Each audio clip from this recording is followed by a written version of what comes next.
Olá, queridos amigos, queridas amigas. Que alegria, né? Que prazer de nós separarmos um momento para nós estudarmos a palavra de Deus através da lição da Escola Sabatina, para buscarmos conhecimento, que o Espírito de Deus possa inundar seus corações, dando-lhes entendimento, sabedoria, e que todos tenham assim um dia prazeroso e deleitoso ao lado do Criador do Universo. Vamos estudar a lição e hoje, sábado 1º de fevereiro de 2025, inicia-se uma nova lição, que é a lição de número 6, que ela tem como título O Amor de Deus pela Justiça. O amor de Deus pela justiça, essa é a lição 6, meus amigos, que nós estamos iniciando nesse sábado. E o que nós veremos durante essa semana, ela está baseada em vários capítulos, dentre eles está lá no Salmo 33, Isaías capítulo 61, Jeremias capítulo 9, Salmo 85 e 89, Deuteronômio 32, Salmo 89, Salmo 92, Salmo 145, Malaquias capítulo 3, Tiago capítulo 1, 2 Timóteo capítulo 2, Tito capítulo 1, Hebreus capítulo 6, Êxodo capítulo 32, Jeremias capítulo 18 e Mateus capítulo 5. O que nós podemos ver dentro desse título, né, de amor de Deus pela justiça, é que nós temos um Deus que ele é totalmente em contraste e bem absoluto, relacionado aos falsos deuses que existiam lá no Antigo Testamento, onde as pessoas idolatravam, as pessoas veneravam esses deuses, que eram feitos alguns de madeira ou de pedra, né? Deuses que não tinham poder realmente de fazer milagres, né? Mas que realmente levavam essas pessoas para o lado da imoralidade. Eram deuses assim das nações pagãs, né? Eram deuses assim imprevisíveis, e esses deuses impulsionados por Satanás, eles cometiam atrocidades, com até sacrifícios de crianças, e mesmo assim aqueles adoradores pagãos, né, que eram fervorosos nesses deuses, eles não podiam contar com esses deuses, e por isso eles não ousavam contrariar as divindades tribais, né? Eles se mantinham assim realmente fixados realmente na pessoa daquele Deus ali, para que buscasse até o povo de Israel também, devido à proximidade das nações pagãs. Eles acabaram casando, né, com amonitas, né, com povos ali vizinhos, e acabaram pegando para eles costumes realmente pagãos, né, inclusive idolatria para outros deuses. E Moisés lembrou aos filhos de Israel de que eles deveriam ser o próprio povo do Senhor, povo único, povo separado, e um povo santo, que diz lá em Deuteronômio 14:2. Porém, ele alertou aos israelitas quanto ao perigo deles se misturarem com as nações vizinhas pagãs, que adoravam deuses falsos, né? E tais como Baal, Tamuz, entre outros, que fala lá em 1 Reis, capítulo 20, versículo 28. E também existiam outros deuses assim com uma conotação política, né? Como Astarode, Haddad. Esses deuses do Oriente que essas nações pagãs serviam, eles eram totalmente inconstantes, né, imorais, né, com uma promiscuidade sexual grande, né, e eram imprevisíveis, né, que para satisfazer eles ordenavam as pessoas que o adoravam, ordenava que elas cometessem crimes, atrocidades e matassem crianças novas em ponta de faca. Eles se achavam ter poder, mas eram mentirosos, enganadores, onde os adoradores pagãos não podiam contar com o favor deles, e as pessoas que adoravam esses deuses, elas ficavam assim amedrontadas, elas não ousavam contrariar suas divindades tribais, porque por detrás de tudo isso estava o pai da mentira, que é Satanás. E as escrituras, lá em Deuteronômio capítulo 32, versículo 17, prova que esses deuses, eles eram demônios, né? Onde tinham as suas formas de cultos propiciais a enganos, a mentira, a exploração total, até que sexual, deixando as pessoas escravas numa profundidade sem tamanho. Ficavam assim em trevas espirituais e principalmente morais. Enquanto Deus, que é o Criador e mantenedor do universo, que criou todo o sistema, e que deu o seu Filho amado Jesus por nós, quando ele sempre com amor estava protegendo, cuidando daquelas pessoas, rodeava aquele povo de Israel, não deixava faltar alimentos, protegia da água, da chuva, e Deus usava assim esse povo de Israel assim como ele fosse assim uma águia que protegesse seus filhotes. Vejam o cuidado de Deus tinha com esse povo de Israel. E até os cercava assim com uma sebe, né? Que é que sebe é uma espécie de uma mureta viva, assim, sabe? De árvorezinha assim que protegiam. Deus fazia com uma sebe cheia de árvores protegendo aquele povo e dava o melhor possível da terra para eles. E este povo de Israel, após estarem assim fartos, né, e bem alimentados, abastados, eles abandonaram seu Criador, desprezaram assim, a rocha firme da salvação, que fala lá em Deuteronômio 32,15, e buscaram a servir deuses falsos, né, com promessas vazias, e se apostataram.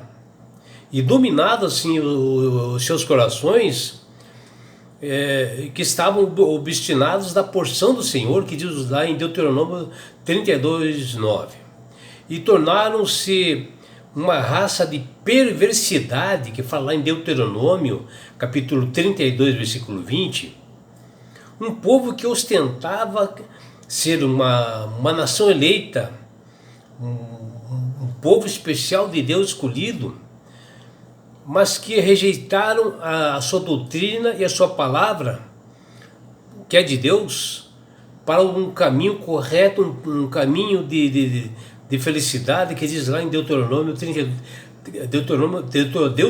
capítulo 32, versículo 2.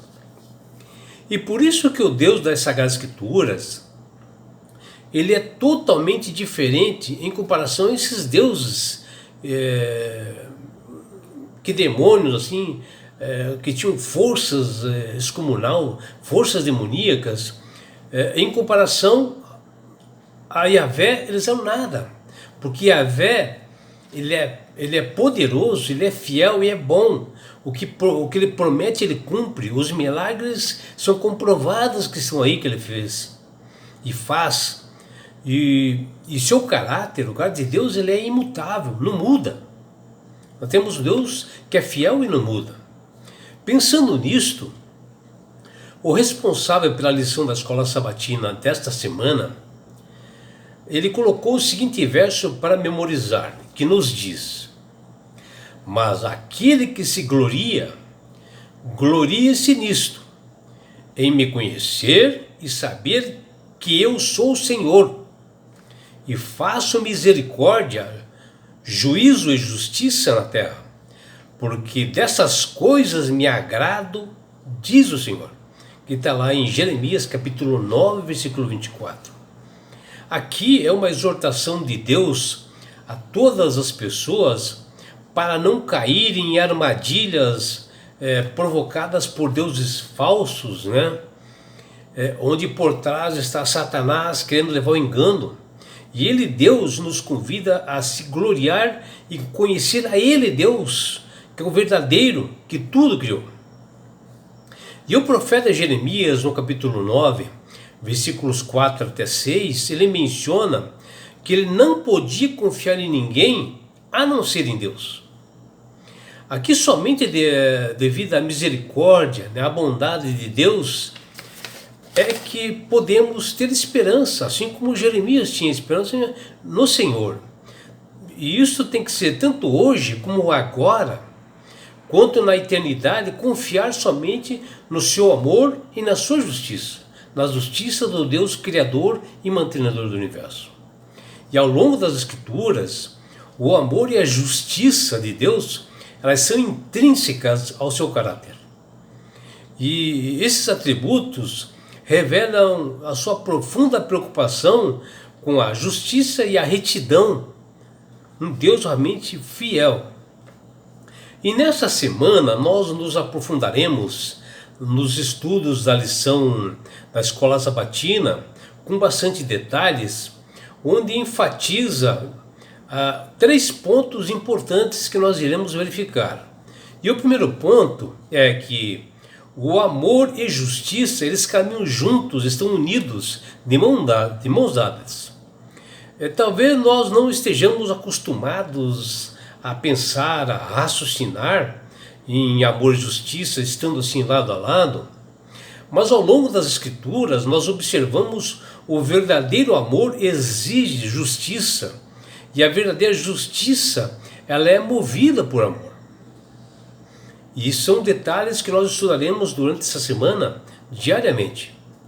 O segundo ponto fala sobre a justiça amorosa requer constância, onde o fundamento do governo de Deus é isto, é constante, é sempre.